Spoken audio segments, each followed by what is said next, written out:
wajib kita tinggalkan. Tapi kalau nggak ada, kita lihat, pantas nggak untuk itu kita lakukan. Sehingga apa?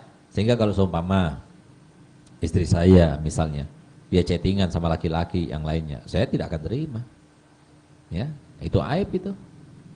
Anak perempuan saya misalnya, dia chattingan dengan laki-laki, saya tidak akan terima. Jadi kembali kepada hati nurani kita sendiri, pantas nggak itu dilakukan?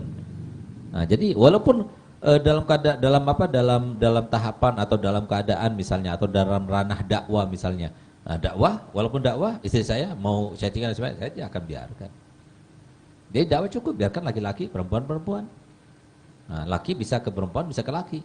Nah, tapi kalau perempuan hanya terbatas pada perempuan, itu harusnya seperti itu gitu loh. Jadi nggak bisa kita artikan kecuali kalau soal dia bertanya, sementara dia itu yang harus menjawabnya, ya silahkan. Tapi tanya dulu, izin dulu pada suaminya.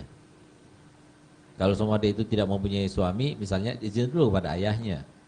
Sehingga apa yang dilakukannya itu di bawah pengawasan seorang laki-laki. Sehingga kalau terjadi sesuatu, maka tidak sampai terjerumus ke dalam sebuah fitnah. Nah, jadi seperti itu.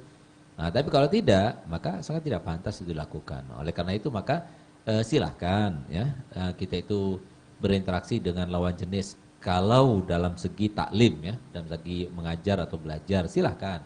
Tapi ada batasannya. Nah, kalau chattingan itu kan sendiri, nggak ada yang tahu gitu.